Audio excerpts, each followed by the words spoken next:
lovelies, welcome back to the channel. And so this video is a process for both day 10 and 11. I was a few days behind, I believe, and so in order to catch up, I decided to do both 10 and 11. Day 10's prompt was sweet treats, and day 11 was magical places to visit. And so I responded to both of them as lists. I made lists in my journal, and so I figured it makes so much sense to kind of clump the processes into one video because I'm literally just making lists.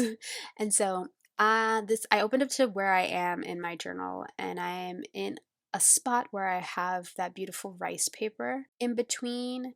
And so I tend to not really journal on the rice paper. It usually acts as like a piece of vellum or like a doily, and it's just purely decorative. And so what I end up doing is I add one of my B6 note papers that I printed in a smaller size because I just kind of liked how that looked.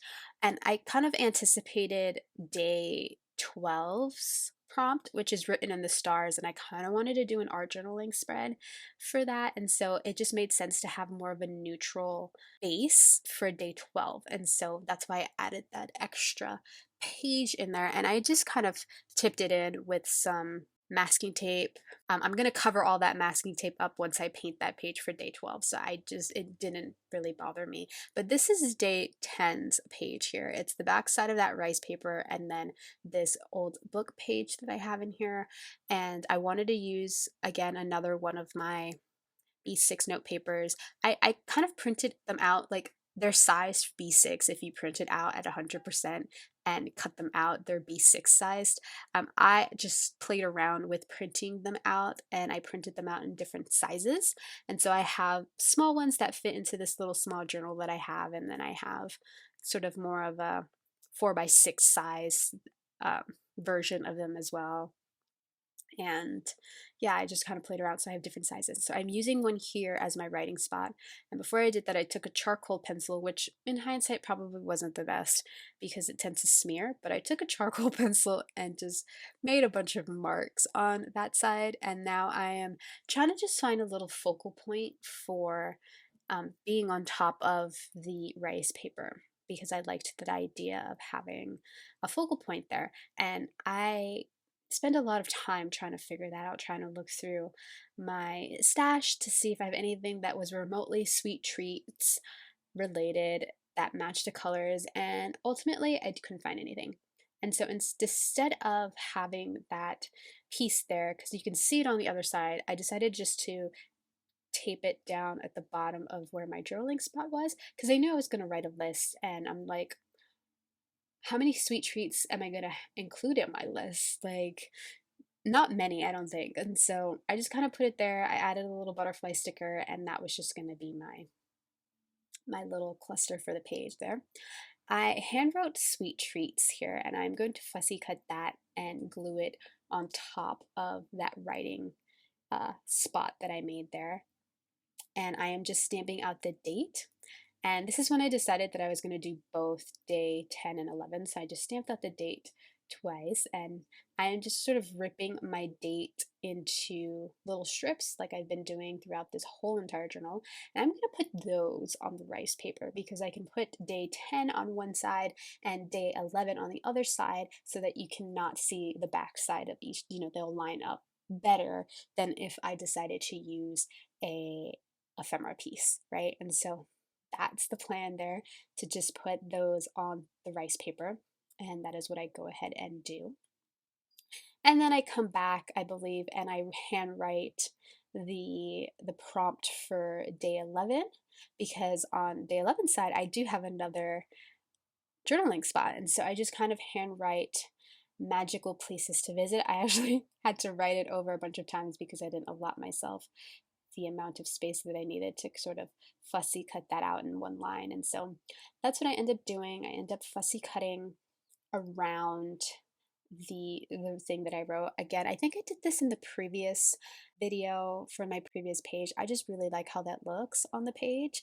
It just looks really cute, and it also just is less scary than just handwriting directly onto the paper, And so I just kind of glue that there, and then I start writing out my lists. So for sweet treats, I kind of started with just writing sweet treats, like things that I like to eat that I think are sweet treats. And then I kind of expanded on it because I'm just like, I don't really eat a lot of sweets like that. And so I decided to put other things that I think are sweet treats, right? Like my third one is a cozy spot and a really good book. That is a sweet treat, right? And I have a friend, I think you've all met him. He's been on the channel. My friend John, he is what I call a ray of sunshine. Literally, I do not feel bad hanging out with him at all. He's very, very rare human being who's amazingly wonderful. And so I put, a few hours soaking up John's sunshine. That is a sweet treat for me too. And so I kind of mixed and matched with like candy and like chocolate cake and like gelato, and then these little things, like a kiss from you, or I put new stationery and art supplies. That is a very big sweet treat, right? And so I think a day at Disney is a nice treat. Animal cuddles, if you have a pet that likes to cuddles, being outside in nature, these are all just really sweet treats for yourself, right? So that was how my list went. And then I ended up writing another list for magical places to visit. And I started off with fictional places that are magical. Rivendell from Lord of the Rings, Hogwarts, Narnia, Wonderland. And I think I put the Hundred Acre Wood and like Neverland and, just places that are fictitious that I think we would all really love to visit one day in reality, right? The Shire. And then I think this is where I kind of got stuck. And so I thought of places that I've been to that I thought were magical. Disneyland, that has magic. I put Verona, Italy. I don't know if you've ever been to Lake Como. There is a town called Verona, and it it's like when you take the ferry there, it's just like you're just sailing into, a beautiful little town from a fairy tale. Like it literally looked like the little town, it's a quiet village, just that scene in Beauty and the Beast. That's what it reminded me of. And it was just so enchanting. And I just put it there. That is just pure magic in like real life for me, right? And then the last bullet point that I put on my list was Casa Batlló, which is one of Gaudi's buildings in Barcelona. It's the one that is a dragon. It's literally a dragon. The whole structure is a dragon, from the outside of it to the rooftop.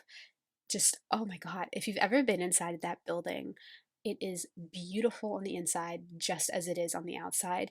There's like, when you go up, it looks like you're underwater because of the mosaics and the tiles. Oh, it's stunning.